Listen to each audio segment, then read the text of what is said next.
जय श्री कृष्णा, कैसे हैं आप? तो व्यवस्था जीवन की भी और जो भी कार्य कर रहे हो उसकी भी कभी-कभी गड़बड़ हो जाती है। तो फिर हम क्या मुस्कुरा के उसको ठीक करें, ऐसा संकेत भगवत कृपा से प्राप्त करते हुए ध्यान से प्रारंभ करते हैं। पार्थाय प्रतिबोधितां भगवता नारायणेन स्वयं व्यासेन ग्रथितां पुराणमुनिना मध्ये महाभारतम् अद्वैतामृतवर्षिणीं भगवतीम् अष्टादशाध्यायिनीम् अम्ब त्वामनुसन्दधामि भगवद्गीते भवद्वेषिणी। तो आपको स्मरण होगा कि कल हम श्रद्धा के बारे में बात कर रहे थे और श्रद्धा की बात से मुझे एक कहानी जो हल्की-हल्की याद आ गई है, उसकी रूपरेखा मैं आप तक पहुँचा देता हूँ। तो क्या हुआ कि एक समय की बात है जिन में एसी वगैरह नहीं थे, पुराना समय था और खिड़कियाँ खोल के भी लोग सोते थे। तो ऐसे 2 मित्र एक यात्रा पर थे, बीच में किसी स्थान पे रुके हुए थे। दोनों में बहुत ही पक्की दोस्ती थी। उनके अंदर बहुत ही विश्वास था। तो उम, थोड़ा-सा जंप कर देता हूँ बात को ताकि फ्लैशबैक लेके मैं वापस आऊँगा। तो एक मित्र सो गया, दूसरे ने कहा मुझे तो नींद नहीं आ रही है, मैं तो जाग रहा हूँ, तू सो जा। तो ये सो गया, वो खाट थी और जो भी सराय थी या होटल थी उसके कमरे में खिड़कियाँ खुली हुई थी। तो बीच में कुछ खटका हुआ रात के बीच रात में, तो जो सोया हुआ मित्र था उसकी आँख खुली। तो आँख खुली तो क्या देखता है कि जो उसका दोस्त है, वो तलवार लिए हुए उसके छाती के पास में खड़ा है। तो अगर कोई नॉर्मल हो तो सोचे कि मुझे मारने के लिए आया है, पर इस मित्र ने ऐसा विचार एक क्षण के लिए भी नहीं किया। उसने ये देखा कि ये कुछ भी करेगा वो मुझे बचाने के लिए करेगा और फिर उसने ऐसे करके देखा तो पता चला कि एक बहुत भयंकर सांप जो था, वो शायद खिड़की में से आ गया था और उसके ऊपर था और ये उससे बचाने के लिए नंगी तलवार लेके इसके पास खड़ा हुआ था।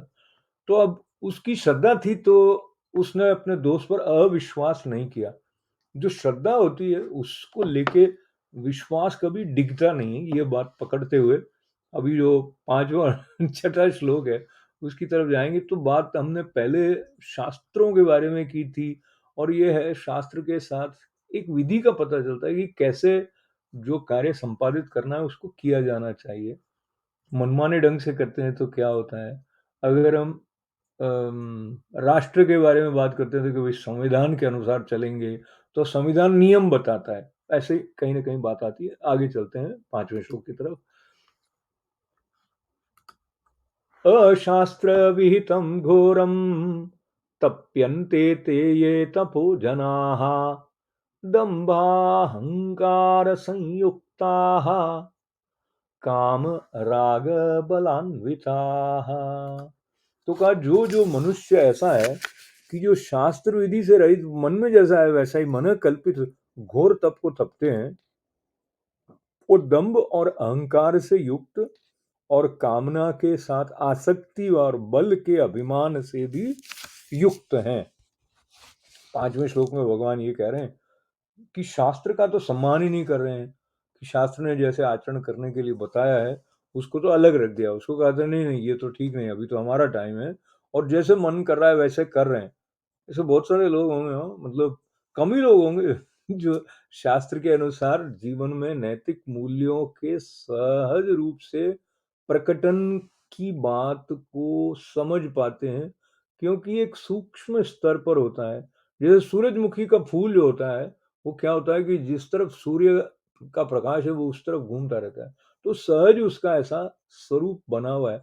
उस तरह से हमारे अंदर भी कुछ ऐसा है कि जो सत्य के साथ जुड़ा हुआ मन होगा, उसमें से अपने आप करुणा निकलेगी मनुष्य मात्र के लिए। उसमें से अपने आप ऐसा होगा कि आप किसी का बुरा नहीं चाहेंगे, सबका भला चाहेंगे। लेकिन अगर आप सिर्फ़ यहाँ तक अपने को सीमित रखें कि भई मैं तो अच्छे काम करता हूँ, लेकिन जो पूरा प्रारूप संरचना सृष्टि की है, उसकी तरफ श्रद्धा से देखने के लिए खुलापन नहीं है, तो उसके कल्याण कल्याण की जो स्थिति आ सकती है, वो कहाँ तक की आ सकेगी? क्योंकि अगर हम पूरी ऊँचाई को पहचान भी नहीं रहे हैं, उसको मान भी नहीं रहे हैं, तो हम अपेक्षाकृत कम स्थान पर आ गए। अच्छा, ये ऊँचाई और नीचाई तो हम ऐसे नापने की दृष्टि से, समझ की दृष्टि से कह देते हैं, है तो सब एक ही। लेकिन अब ये एकत्व जो है, इसका बोध कैसे हो, उसका ही सारा खेल है, और उसी को लेके शास्त्र जब स्थित प्रज्ञ की बात कर रहे हैं, या मुक्ति की बात कर रहे हैं, या जीवन मुक्ति की बात कर रहे हैं, तो वो हमारे लिए अर्थपूर्ण तभी होगी जब हम शास्त्रों में श्रद्धा रखने वाले होंगे, और अपने घमंड को लेके, अपने अहंकार को लेके, जैसे कहते हैं भाई, विद्या ददाति विनयम, विनयम ददाति पात्रता। जैसे अगर विनयशीलता नहीं होगी, इसको दूसरी तरह से ले लेते हैं। जैसे आपके पास एक गिलास है, अगर ये भरा हुआ है, आप इसमें और पानी डालेंगे तो क्या होगा? तो निकल जाएगा। और या फिर आपने उसको उल्टा पकड़ लिया, तो क्या होगा? पानी डालेंगे तो उसमें जाएगा नहीं। इस प्रकार से जो विनम्रता से शास्त्रों के समीप गुरु वचनों का आधार लेते हुए जाते हैं, शास्त्र अपनी जो गूढ़ बातें हैं तत्व की, वो हमारे प्रति खोलते हैं। और तो ऐसी प्रार्थना को ले छठे श्लोक की तरफ बढ़ते हैं। कर्षयन्तः शरीरस्थं भूतग्राममचेतसः मां चैवान्तः शरीरस्थं तान् विद्यान् सुरनिश्चयान्। इसका अर्थ है साहब कि शरीर रूप से स्थित भूत समुदाय को, यानी कि ये जो अपने शरीर, मन और इंद्रियों के रूप में परिणत हुए आकाश आदि जो 5 भूत हैं, तो कहा कि शरीर रूप से स्थित भूत समुदाय को और अंतःकरण में स्थित मुझ परमात्मा को, कह तो कृष्ण भगवान रहे हैं जो पद्मनाभ हैं, शरीर रूप से स्थित भूत समुदाय को और अंतःकरण में स्थित मुझ परमात्मा को भी क्रश करने वाले, कर्षयंत। अब ये इंग्लिश में भी एक क्रश जो शब्द है, उसका अर्थ मिलता जुलता है। तो क्या है कि अगर शास्त्र के विरुद्ध उपवास वगैरह कर रहे हैं, शरीर को कष्ट दे रहे हैं और शरीर को सुखा रहे हैं, तो जो अंश रूप से भगवान हमारे भीतर, जीवात्मा के भीतर है, उसको भी पीड़ा दे रहे हैं। इसलिए ये कहा कि भाई उनको, अंतर्यामी को भी कष्ट दे रहे हैं। ये कष्ट कब दे रहे हैं? जो कि आसुर स्वभाव वाले हैं, ऐसा जान लो। आसुर स्वभाव वाले क्यों कह रहे हैं? क्योंकि कष्ट सहने के पीछे क्या कारण है, वो स्पष्टता नहीं है। उपवास इत्यादि कर रहे हैं तो कर क्यों रहे हैं? सिर्फ भूखा रहें, सिर्फ प्यासे रहें, सिर्फ शरीर को कष्ट दें, पर जो प्रज्ञा में अनंत के साथ एक में होने वाला प्रार्थनामय भावयुक्त मन है, वो जागृत नहीं है, तो यांत्रिक हो सकता है, उसमें रजोगुण की प्रधानता हो सकती है, और उसके अंदर शास्त्र के आधार से जिस तरह उपन्यास या कष्ट सहने का संकेत दिया गया है, उसका अनादर हो सकता है, और वो होगा तो मतलब बात बनेगी नहीं पूरी। तो पूरी बात बनने के लिए शास्त्र क्या कह रहे हैं, और शास्त्र हमें आंख पर पट्टी बांधकर काम करने के बारे में नहीं कह रहे हैं। ये तो संवाद के साथ जुड़े हुए शास्त्र हैं। यहाँ तो अर्जुन भी वो प्रश्न पूछ रहे हैं जो पूछने में हम भी अगर कृष्ण भगवान के सामने होते तो संकोच कर देते, क्योंकि हम में से कई लोग तो हैं वो जो अधिकारी लोग होते हैं, उनसे भी प्रश्न नहीं करते हैं, और अगर प्रश्न करते हैं तो हमारे प्रश्न करने का जो भाव है, वो या तो कभी कभी उसको नीचा दिखाना या अपने को श्रेष्ठ साबित करना हो जाता है।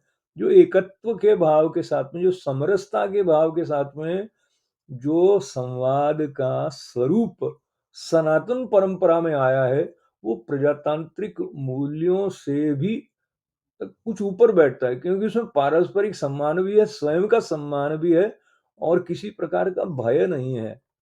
ये जो एक विलक्षण बात है, इसको लेते हुए अर्जुन जो प्रश्न पूछे हैं 17वें अध्याय के प्रारंभ में, कि जो शास्त्र विधि से रहित होके मगर श्रद्धा से कर देते हैं, अगर अपना जो भी उनको करना है पूजन इत्यादि, तो उसका क्या फल होता है, इसी के उत्तर में भगवान जो बातें बता रहे हैं उनका आधार हम कल फिर 7वें और 8वें श्लोक में लेंगे।